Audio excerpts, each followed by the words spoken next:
Exam দিয়া টাইমত যেহেতু বিভিন্ন ল'ৰা ছোৱালীয়ে কৈছে যে এইবাৰ এক্সাম বহুতে ইজি হৈছে, মানে 2019তকৈ এইবাৰ এক্সামটো বহুত ইজি হৈছে, কিন্তু সেই হিচাপে ৰিজাল্ট যেতিয়া দিলে আমি দেখিলোঁ যে বহুত মানে পাৰ্চেণ্ট হিচাপত বহুত কম আহিছে। আৰু কেনেকৈ বেয়া অনুত্তীৰ্ণ হৈছে, চবৰে ধৰক 3, 4 এনেকৈ মাৰ্কটো কমি গৈছে। মানে জেনেৰেলত য'ত 90 থাকিব লাগে তাত 87, 85 তেনেকৈ আছে মানে। গতিকে আমি নিজে এক্সাম যেতিয়া দিয়া হয় তেতিয়া ধৰক আমি গম পাওঁ যে কিমান মাৰ্ক পাব লাগে। প্ৰতিটো ছাবজেক্টতে মানে আমি যিমান ভাবিছিলোঁ চবতে মানে কমি গৈছে মাৰ্কবিলাক।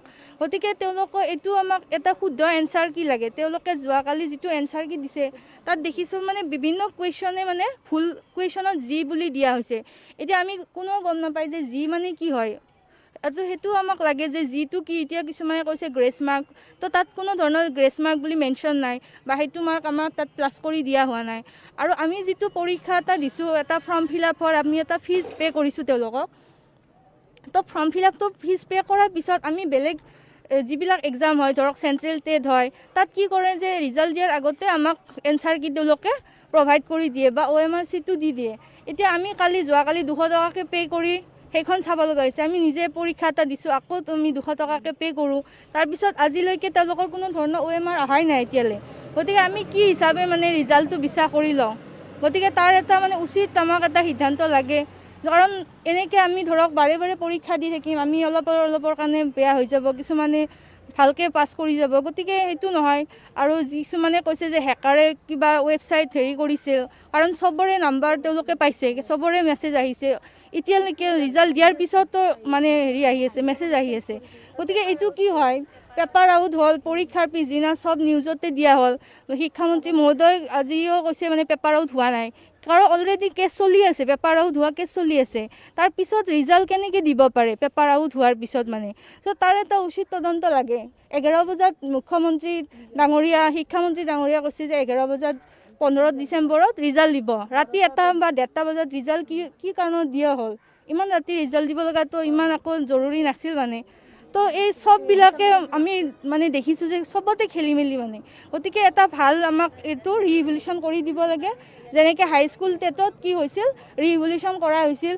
তো আমি যদি মানে শুদ্ধ এটা ৰিজাল্ট নাপাওঁ, তেতিয়াহ'লে আমি নিশ্চয় ন্যায়ালয়ৰ ওচৰত চাপিব লাগিব। বৰ্তমান যিটো সদ্য হয়তো টেটৰ ৰিজাল্ট আছে, তো আমি কিছুমান এনেকুৱা দেখা পাইছোঁ এনচাৰ্ছ কি আপোনাৰ কিছুমান ভুল আছে প্ৰত্যেকটোতে। আৰু আপোনাৰ কিছুমান এনেকুৱা এনচাৰ মানে প্ৰশ্নত আপোনাৰ যি অপশ্যনটো দিছে, যি অপশ্যনটোৰ মিনিংটো কি আমাক বুজাব লাগে প্ৰথম কথা। আৰু যদি গ্ৰেছ মাৰ্ক তেওঁলোকে দিয়ে, তেতিয়াহ'লে সেই যিটো অপশ্যনটোত মেনশ্যন থাকিব লাগে। আৰু অফিচিয়েল এনচাৰ কি বুলি কোনো ধৰণৰ তেওঁলোকে লিখি দিয়া নাই, নামত ধুনীয়াকৈ লিখি দিছে যে অমুক নাম্বাৰ ইমান, অমুক কেণ্ডিডেটৰ এগেইনষ্টত এনচাৰ কিখিনি দিছে।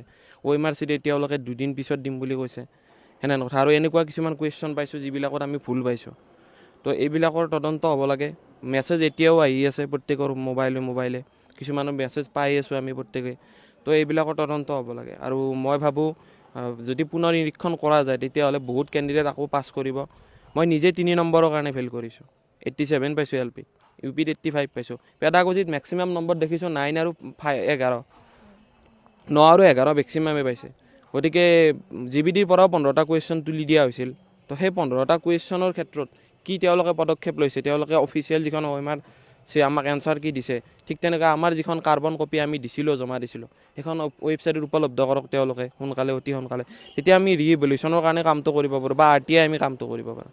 গতিকে এইখিনিয়ে মোৰ ক'ব লগা, আৰু অতি সোনকালে আমাক ন্যায় দিব বুলি আশা কৰিছোঁ। আৰু যদি তেওঁলোকে একো নকৰে, তেতিয়াহ'লে আমি ন্যায়ালয়ৰ দ্বাৰস্থ হ'ব লাগিব, বেলেগ আমাৰ হাতত কোনো ধৰণৰ উপায় নাই।